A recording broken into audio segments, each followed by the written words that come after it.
You have to be living under a rock to not be impacted on what is happening on social media right now, as it pertains to Israel and Gaza.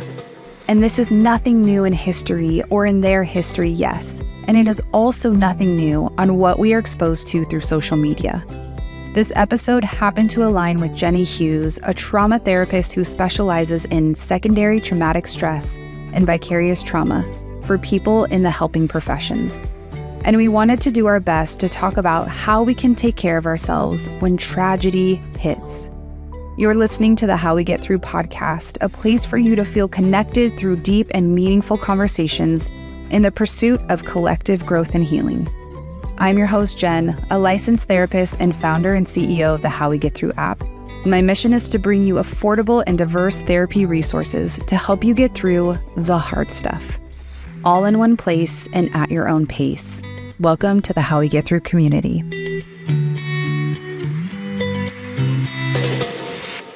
Hi, and welcome back to How We Get Thru podcast. Today, joining me is Jenny Hughes, a trauma therapist who is in Texas. Jenny, thanks so much for coming on. Thank you so much for having me, Jen. Yeah. So this is kind of a tender episode. There is a lot happening in the Middle East, and we just so happen to be recording this on Friday the 13th. Which 13 is actually a very feminine number, has a lot of great mystical positive things to it. So here we are.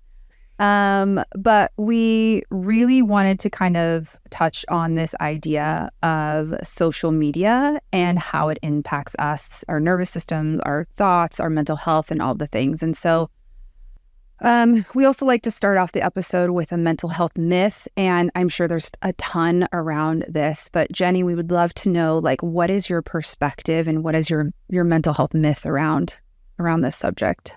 So the way that we're going to be talking about this today, Jen, is in terms of secondary traumatic stress and the ways that seeing, especially images and things that are happening in the Middle East and in Israel right now, can impact our bodies and our brains in the form of secondary traumatic stress. And the reason that connects to our myth is that a lot of people don't realize the impact that social media and images on a screen can have on us. They believe that it doesn't have a negative impact. And the myth is that it actually really does, because our brain responds so strongly to visual images, to things that we see. And even though we're very smart and we have a very complex and talented brain, it can't necessarily always tell the difference between something that we're looking at on a screen, especially if it's scary, and something that's happening in real life. And so when we see really intense and scary images on a screen, when we're scrolling or watching the news, our visual center of our brain may start to talk to the fight or flight center of our brain and say, oh my God, this is a terrifying thing that is coming into our head. We need to respond. And it just is a natural thing that our brain and body does to protect us. And it can easily be triggered by scrolling, by seeing images on television, things like that. Yeah, and I think an important distinction too is these images are real life. These aren't a scary movie. This isn't something fantasy scary, right? But they are happening in real life, and they're happening for real people, and they're also not happening in a lot of other people's lives. And so I think the way we've talked about secondary traumatic stress before is a little bit more of the fantasy of seeing something scary, and also the real life images. And we've kind of framed this before in gun violence and school shootings and all these things. Social media and real life tragic events have always gone hand in hand. This isn't anything new, but it is this an important topic, I think, of how do we take care of ourselves when really tragic things are happening around the world? And that's a loaded question. It's a huge question, I was just going to say. It's a loaded question. Yeah. Yeah. And my initial response is going to be the, good old psychology, it depends. Yes. Because we all have different needs, right? So when it comes to situations like what's happening right now, that real terrible, awful things are happening to people on such a huge level in the Middle East.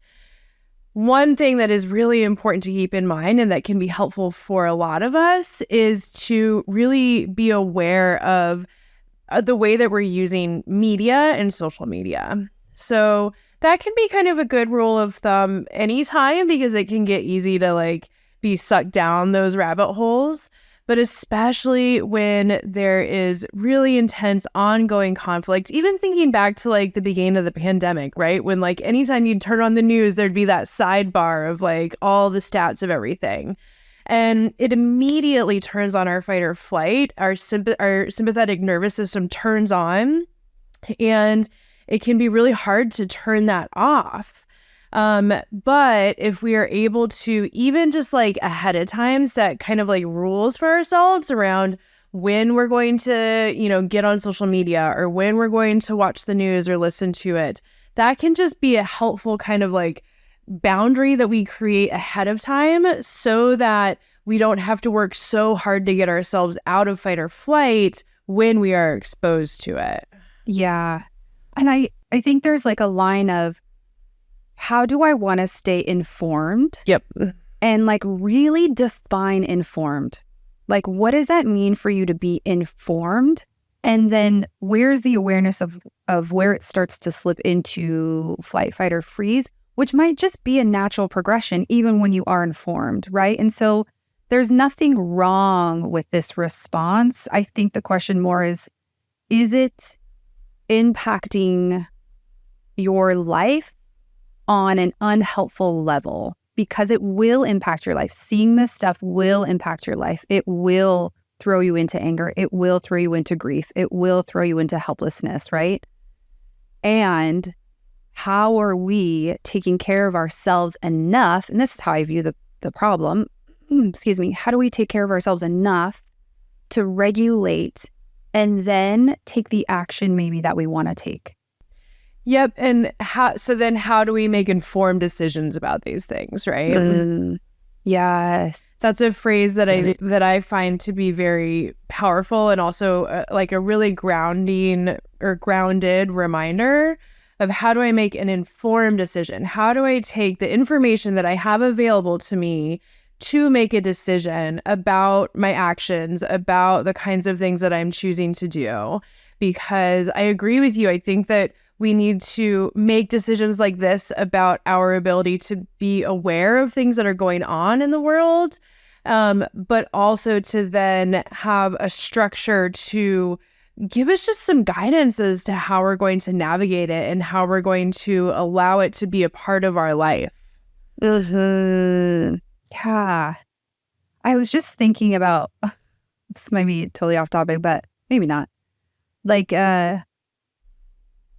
Just how much we have to kind of protect our energy around how easy it is to get sucked through a cycle on social media or on YouTube or whatever it is, and how precious our energy source is to ourselves that we give away freely. Because it's and I'm guilty of this as well. I'm my kids are driving me nuts. I'm going on social media. It's a distraction, or it's whatever, or I need to be informed, or what's happening, or even some of the videos that I've been seeing that are horrific. I get it. Oh my gosh, I need to see that again. It is this weird response of this is going to sound bad, but a thrill a little bit. There's this addiction of oh, I'm feeling something. And maybe it's the desensitization around everything of oh, this is it's, I don't know. Well, it's more than that though, Jen. So these kinds of images they do affect our brain in weird ways that don't always feel consistent kind of with who we are and the ways that we live our lives and live out our values. But that's because our brain is trying to complete a safety cycle.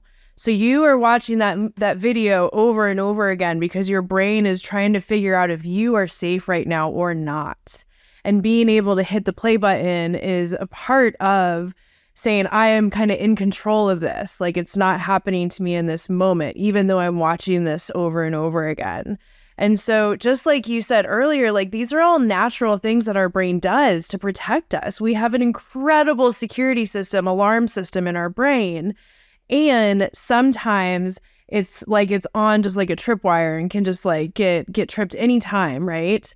But I really want us to have empathy for ourselves, and the way that for most of us, our brains, what it's doing is trying to establish safety when things are so scary and overwhelming. Yeah, that makes a lot of sense. And I think you describe like human behavior in the brain in a really empathetic way, which I think is really helpful, because I think another piece of this is generational trauma of like lived experience of, I'm looking at that video like, am I safe? Am I safe? But I also have never been in that situation. My grandparents were in a little bit of, not even similar, I don't want to say that, but had to escape Hungary during the World War II. Yep. And we're immigrants in Australia, but I don't have that. So I just want to kind of name how different it can or cannot feel. I don't know, but I just want to give space for the generational trauma of having history around your people being targeted for XYZ reason. Absolutely. And you know, with intergenerational trauma, we carry it in ourselves. It changes our DNA, which then gets passed down through our generation. So it's not only the stories that we know and the things that have been shared with us or that we've learned, but our body knows it. And so it also changes the way that our brain and body respond to things like this. Yeah. So I can imagine it's the way that I'm asking for safety is a hell of a lot different for someone else, right, who has family back there or who has ties there or who is a part of being Pakistani or Israeli. Like, yep, that's just different. And I think holding space for that and holding all the emotions that come with that, and we're seeing that on social media. We're seeing the outcries. We're seeing the pain. And it's hard. It's so hard. And it's not supposed to be easy. Yeah. And I think you talk a lot about the differences of secondary traumatic stress, compassion fatigue, and vicarious trauma. And I know you've told me multiple times the difference, but like you've named this as secondary traumatic stress. And I think vicarious trauma is the second one that kind of floats around a lot. And so I'd love your explanation of the two. And what is the difference there? Yeah, so they often are used interchangeably, but I would argue that that is an inaccurate use of them, because secondary traumatic stress can happen to anyone. It is exactly what can happen when we see images like this on social media, in the news, things like that. Secondary traumatic stress, it happens when we learn about or we're exposed to something traumatic, but it doesn't happen to us. And one of the most common ways that it does occur is through our screens, is through media. And what secondary traumatic stress does is it looks a lot like PTSD. We often start thinking a lot about the thing that is happening that we're exposed to. We might start to feel like we're on edge, or like we have to constantly be kind of like checking over our shoulder, watching our back. It can cause things like nightmares, because it's so disturbing, the things that we are exposed to, especially in situations like right now.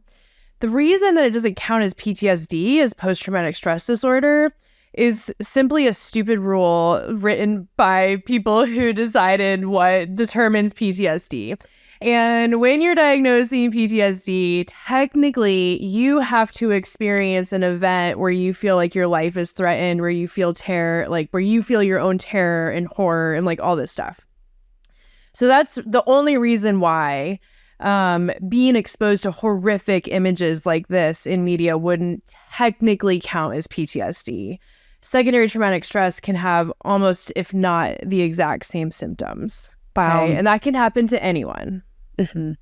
And some of the symptoms are like can't sleep, right? Oh, yeah, definitely. Because you're so on edge, right? You can't stop thinking about the thing. You can't fall asleep. Maybe you're having nightmares. So that's waking you up and then you can't get back to sleep after the nightmares.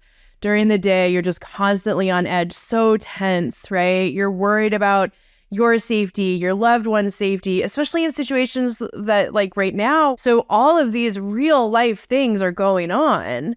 And that happens with PTSD as well. So I just mentioned the whole PTSD versus secondary traumatic stress thing because it is truly an arbitrary difference. Like when it comes to the lived experiences of these things, they are very, very similar. And that's not to minimize the gravity of experiencing terror and horror and having your life threatened when it comes to PTSD. But I do want to acknowledge that secondary traumatic stress is also very distressing. Yeah, I think even when we talk about the intergenerational trauma, how that can lead a little bit more to PTSD. Like, or, you know, there's an argument there for that of like, there's something in my bones, in my DNA that has felt this before. Yep. And even though it's not happening to me at this moment, there's like, I can imagine just this, you're not primed spiritual, for it. but yeah, like the nervous system is like, right, we're exactly. right back there. Exactly. Yeah. Mm. And so then vicarious trauma really is something that happens to people in helping professions.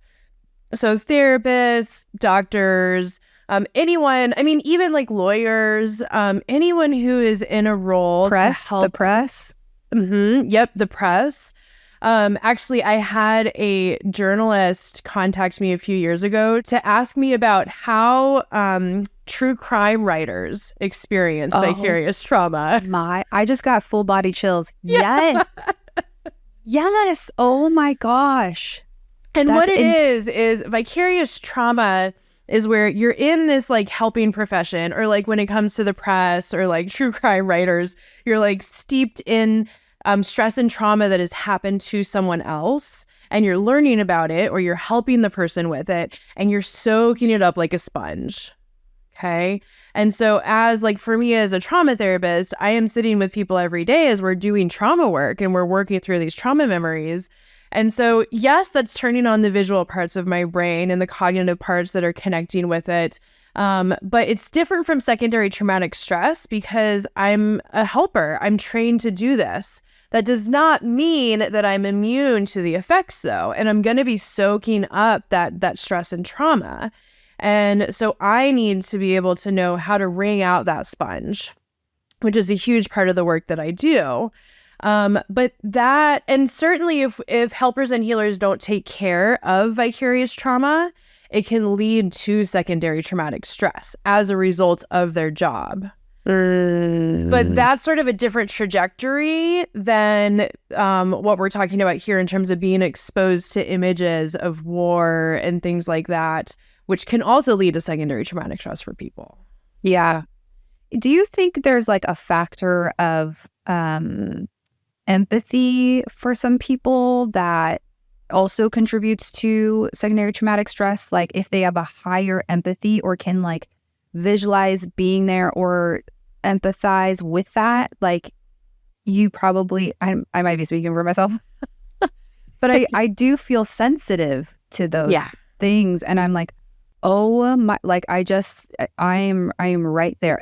I don't know what the word is, but you just feel it and you're like, oh man, like it's so intense. And that is what empathy is, right? Is stepping into someone else's shoes. And so people who are highly empathic or like highly sensitive people are probably going to be feeling these effects even more strongly. Which I think is just a good point of like stopping and thinking like, are you one of those people? And if so, you might need more boundaries around social media. You know, you might need more structure around that. I mean, we all do, just as a rule of thumb, but just asking yourself that. And then when we do get caught into a secondary traumatic stress cycle, there are also things that we can do to help ground ourselves. So just like even in the course in How We Get Thru, I talk about grounding and 5, 4, 3, 2, 1 grounding. So that's an exercise that helps us to just use our 5 senses to be in the present moment. And it's really powerful because our senses can only live in this moment. I can't smell anything that's from tomorrow or like hear anything from yesterday. It's only right now. And so with 5, 4, 3, 2, 1, when we notice that we're getting really triggered and really caught in a secondary traumatic stress cycle as a result of social media or television or whatever, it can be a really powerful tool where you just take a few moments to name 5 things you can see, describe 4 things you can touch. So like my keyboard is bumpy, right? 3 things you can hear, 2 things you can smell, and 1 thing you can taste. And so when you go through that, it's not going to fix anything, okay? It's not a magic wand, but it is going to help to turn on your parasympathetic nervous system, which is the calming part of your nervous system. It's going to help to slow down that fight, flight, freeze response and bring your cortex back online so that you can think more kind of clearly with your prefrontal cortex working a little bit better. And it can then give you another opportunity to make another choice about whether you're going to continue watching whatever you're watching or not. And I think bonus points if you can go outside and do that. Yeah. Like, and to be a part of like the natural rhythm of nature. I think especially when you're looking at a screen or in your house, like you forget that you are part of something bigger, you know? And that's where I'm at in my life. Like, no, I agree. And so maybe it is that there's an initial round of 5, 4, 3, 2, 1 to kind of get you more in the present moment. And then you step outside and do it again. Yeah. And right. To then be able to strengthen that and get even more grounded. Mm-hmm. Which I think is, you're making a great point of sometimes we think of these things, okay, I did it. I don't feel X, Y, and Z or whatever. And it's like, ask yourself, do you need more of that? Right? You just spent 5 hours on social media. Do you need more than just the one round of 5, 4, 3, 2, 1? Right? Like, can you invest in yourself and take that time for yourself? Which I think people just struggle with because I don't know why. Because we're not given permission to invest in ourselves and take time for ourselves. There it is. There it is. Right. Or maybe we have to stay glued, we have to stay informed. And so we become slaves to the social media fear and all the other things, right? Like, and we don't realize what it's doing to us. And I think there's a lot of messages that if we are not informed or being glued to our screens, that we're not being good enough, that we are being selfish for taking care of ourselves. When I think that the reality is that if we are constantly in these secondary traumatic stress cycles, we are going to burn out, right? In this sense, it's going to become so overwhelming that we aren't going to be good for anyone or ourselves. And so right now, I'm going to give everyone permission to take care of yourself and to set boundaries over that. So when we know that we have that permission and that invitation, we can start to structure things in ways that are maybe going to be healthier for our brains, our bodies, and then for the people that we love and care about and for whom we want to advocate. Yeah. And I'm just thinking, as you were talking, like flight, fight, or freeze, everyone is going to have a different response in that. So I think there's a lot of anger or uproar of people not speaking up or saying something. And I think it just goes back to people are responding in different ways. which doesn't mean that they aren't impacted or don't support you. And you are allowed to feel that way, that they're not supporting you or they're not standing up for you or if they're not saying anything. So I just like both of those exist. And I'm just thinking of if you freeze in this, there's not going to be a lot of fighting. There's not going to be a lot of advocating or anything like that. And when we can get out of those responses, that is when we can make those informed choices. Is that the right word? Decisions. Yeah. Of, okay, how do we want to help people? How can we help in this situation? And that helping is going to look different for everyone. Yeah. So the permission to take a break or not take a break, to notice if you want to fight, to notice if you want to freeze, to notice if you want to leave, like all those things are true for you in your experience. And when you can honor yourself in that, and you have to be separate from social media to do that. Yeah. Then you can allow yourself to move or regulate the response. Yep. And sometimes our brains and bodies can be so overwhelmed by the things that we're seeing that, kind of going back to talking about like using tools multiple times, we also may need something a bit stronger. And I like to also connect to our senses in that way of strong sensory experiences. So let's say you're trying to make this informed choice, right? You notice that you're getting caught in a secondary traumatic stress cycle. You really want to make an informed choice. 5, 4, 3, 2, 1 is kind of working, but like you need something stronger. It can sometimes be really helpful to like grab onto an ice cube, take a super hot shower if you can, going outside in nature, like you're saying, and grab a rock and like hold it really, really tightly in your hands so you can feel it digging into your skin. These really strong sensory experiences turn on other parts of our brain and body to help, again, just like slow down that survival response and let your body and brain regulate enough in that moment so that you can decide what you're going to be doing next. Yes, I love that. And another one that I've learned for myself from a wonderful, I want to say mentor. He's not a mentor, but he helped me a lot. Kevin Russell, he's so great. But I don't know if it's what it's called. It's similar to a lion's breath, but it's 3 inhales through the nose and all your exhale through your mouth.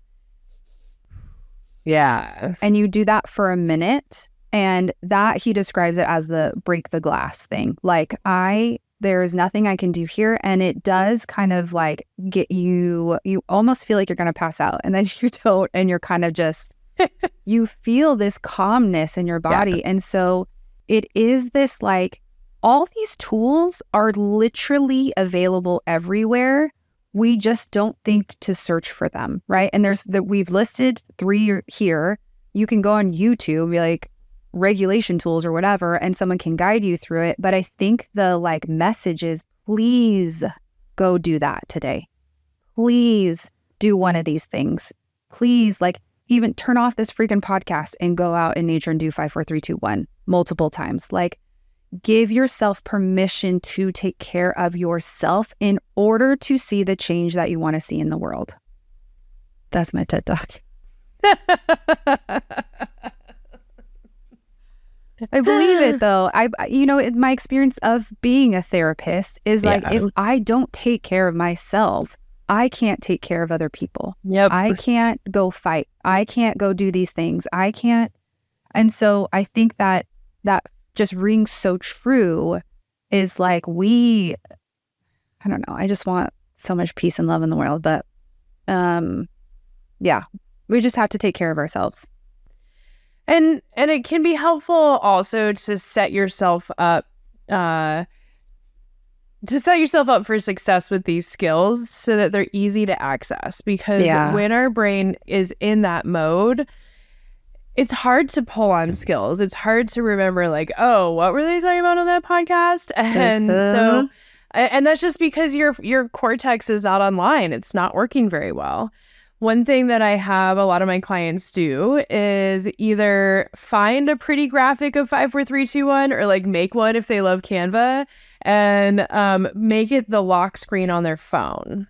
Ooh, I love that. It's just like, we're always looking at our freaking phones. Like, have it be your lock screen, right? Lock screen, yeah. On my desk, I have like little things that I fidget with during like sessions, and also like reminders. So like this rock has a memory, but it says joy. This is a really like pokey rock, and so sometimes I'm in session and I'm doing trauma work and I need my own grounding, and so that's why I was mentioned a rock. Like grabbing it and holding it and digging it into my fist, into my palm feels good, right? It like really brings me into this moment. And then I have these like, this is such a random story. Here's another one here. We'll see if this makes it into the podcast or not. My husband's uncle, every year he sends us this like goodie bag for Christmas with like lots of really random things, but they're really cool. And often there's these like beaded keychains.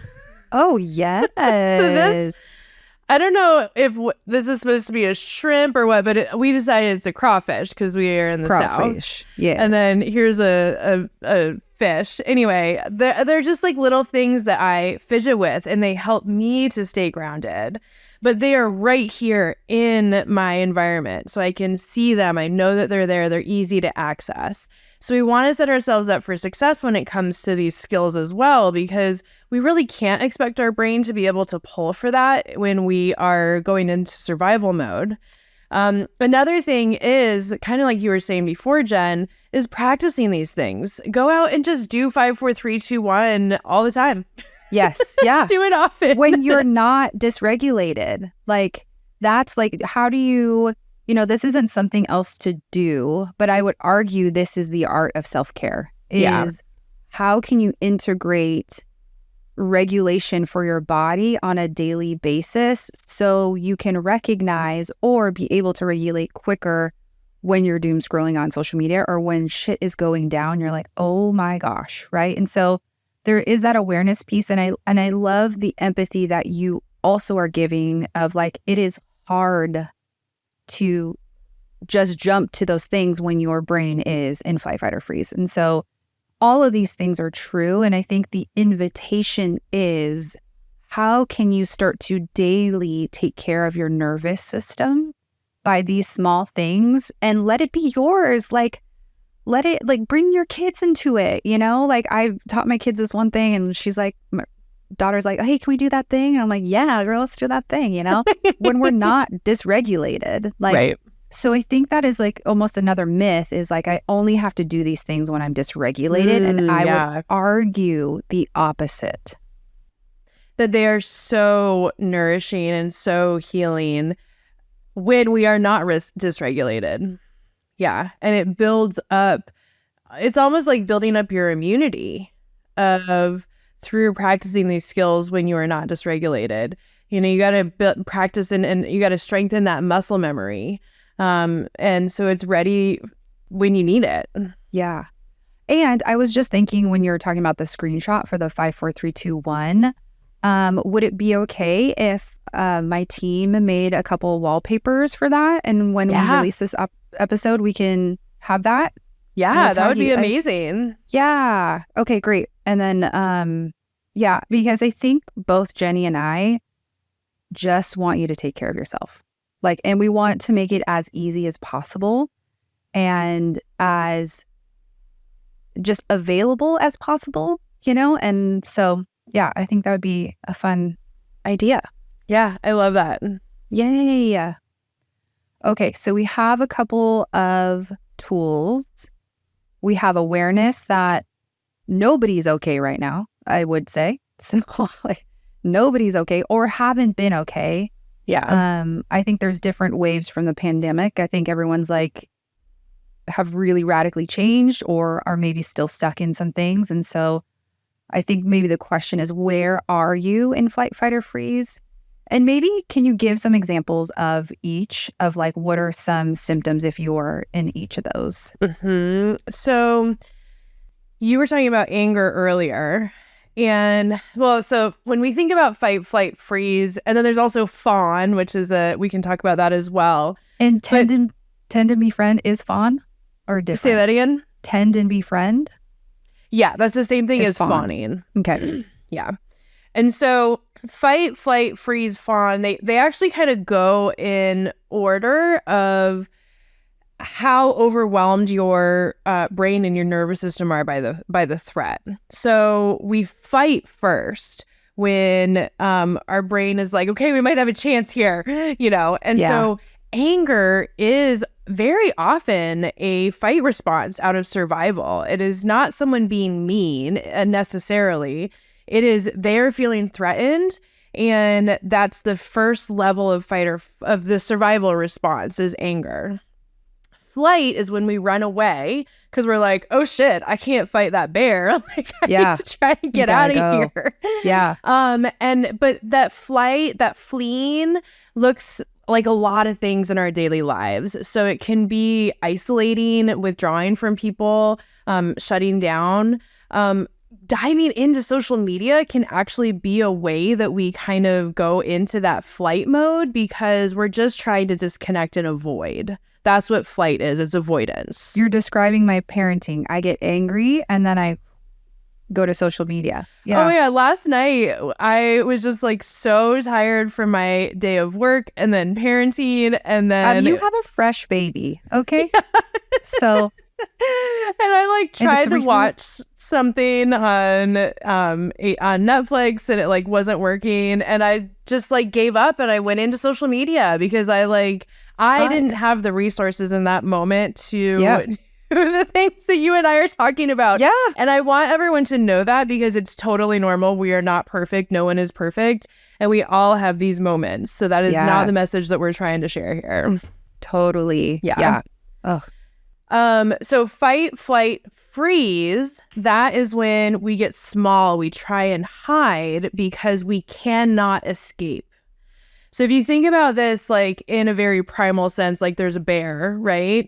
I can't fight it. Maybe I try and run away, but then I get caught. So then I try and I hide and make myself tiny so that it doesn't see me. Sometimes it can be in our daily lives, it can be hard to tell the difference between flight and freeze because, diving into our phones can potentially also be a freeze response.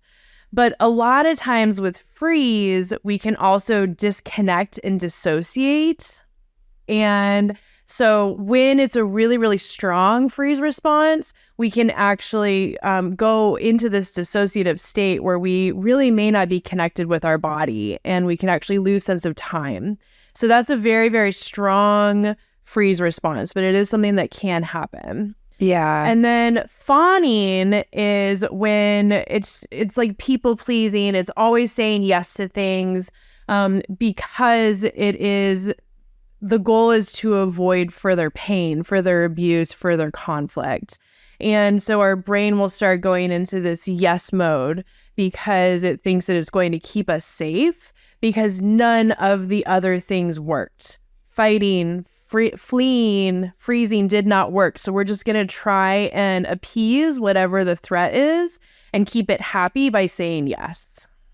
Wow. I don't think, this might make me a bad therapist, but I never realized they were in order like that. And that makes a lot of sense. So the question would be, can you notice or observe what stage you are in versus, because in my mind, I was like, sometimes you flight, but is it true that then in a stress response, somebody will go through all of those or not one consciously? Of them? So your brain will kind of go through all of those, but you won't necessarily realize. So when we experience a threat, I think I did this in my course in How We Get Thru as well, the hand model of the brain. So when we experience threat, so this is my hand represents the brain. This is the cortex, the outer gray squiggly stuff. That's the smart part of our brain. My thumb represents the limbic system. So this is the emotional part of our brain, the amygdala. And then my palm represents the brain stem. And when something is threatening to us, what happens is our lid flips, our cortex goes offline because it just takes too long to think about things. And these more primitive parts of our brain that are not like creating thought or things like that, they're not conscious parts of our brain, they take over and they tell our body what to do. And so it will very quickly kind of run through those options, but then you will just act. Got it. So it's not that you're making a conscious choice. It's not that this is a linear process of fight, flight, freeze, fawn. It is something that in your lived experience, it just happens because the survival parts of your brain are taking over and they're just making decisions for you. Got it. Okay. Yes, that makes sense. And so none of these responses is bad either. A lot of times after something traumatic and stressful happens, we can start to judge ourselves of like, oh, I didn't deal with it well enough. I didn't do this right. I did this wrong. None of it is bad because it's just our brain doing its job. And we do not have conscious control over these parts of our brain. And when our cortex is offline and our lid flips, we are not making choices. We are just reacting as animals that we are. Yeah, it's not bad. It's survival. Yep. Mm-hmm. Yep. And I think like we use a lot, I think in psychology, the bear or the lion's chasing you, and it's a very primitive thing. And I think I just kind of want to name and have sensitivity for the people that are in the Middle East and have a real threat against them. And so that is very real for them. And for everyone else that isn't in that, we're having a similar response of watching it and seeing it. And so again, the invitation is, how do we take care of ourselves in order to take care of other people? Yeah, absolutely. And I think that's another thing that I would like to share with everyone listening is that it's okay that it's heavy. It's not okay what is happening. Yeah. But our emotions and the way that we're feeling about it is okay. And that heaviness is reflecting how much we care about people and how much we don't want people to suffer and to be hurt. Yeah. And I think this is another piece about social media is it's you're being impacted by the images, but then there's also in the text of you should feel this way. And I think I don't know who's not devastated unless you are just really evil, but like how giving yourself permission to feel the way that it is impacting you because you are unique in your response. And I think like the text is like, you should feel a certain way and then you should be doing this, this, and this. And I think I love the messaging around that, the heart around that. And I think it, in my experiences, freezes me a little bit because I'm now listening to two sides telling me I should feel the opposite ways. And I get disconnected from myself and my own experience that I'm like, okay, what I don't know here, right? And so I think that other piece is like giving yourself permission to obviously take a break from that, but allow yourself to say, okay, how does this impact me? How do I feel about this? And running through flight, fight, or freeze and fawn, like, how is my nervous system responding to this? Because I think that's the other thing about social media, which is not just in this moment in history. It is impacting you and swaying you to believe or feel certain things that you might not. But if it's telling you, right, and I'll never forget this saying is like, if the product is free, you are the product, right? Like there's just a lot of things here and not even being political, but just the main fact that this is how these things are impacting us. And when things are so polarized, which we've seen in the last few years, it's detrimental. Like it's hard, it's sad, and then it pins us against each other in a lot of ways. And again, I don't want to be talking too much about that, but I think just in the the last 5 years of everything, politically, whatever. Well, I think that connects us back to that invitation of being in our real lives. So you were talking about being in nature, but also, connect with your family, connect with your friends, the people that matter to you, the people that that you can return home in a large sense, because those are going to be the most nourishing and refueling things that you can do for your brain and body. Like, fuck 5, 4, 3, 2, 1. Go and give someone a hug. Yeah. Okay? Give someone that you love a hug. Like, co-regulation. That is going to be so regulating. Yeah. And it does not, it precludes the screen. Right? Yeah. Yes. And those are the interactions that are really going to allow you to ground and to be centered, and then to make informed decisions about how you're going to be managing things that are out in the world and how you're going to respond and care for yourself and others. Yeah, which is another good point, is we have like a loneliness epidemic, and because of social media, who is supposedly connecting us all the time, but there isn't that real life connection, that interaction. I don't know this person that's saying this. I don't know that person that's doing that, and so we can think we're so connected and we are so supported, or we're so, in it. And then we get off and we're like, what happened? It's, I think, another like myth around social media. There's actually nothing social about it. Like, it's very individual. It's very isolating. And like going in your real life and seeing your family or your friends, like, it sounds so simple and kind of dumb, but also we don't do it. Right. We forget about that. Yep. Yeah, we do not do it enough. Okay, let's save the world. Let's burn our phones. No, I'm just kidding. But I think it again just speaks to like, you individually and collectively, we have to work really hard to come back to ourselves. And that includes taking care of yourselves. That includes taking care of other people.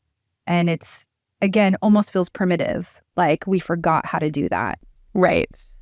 Oh my gosh, Jenny, thank you so much for being here.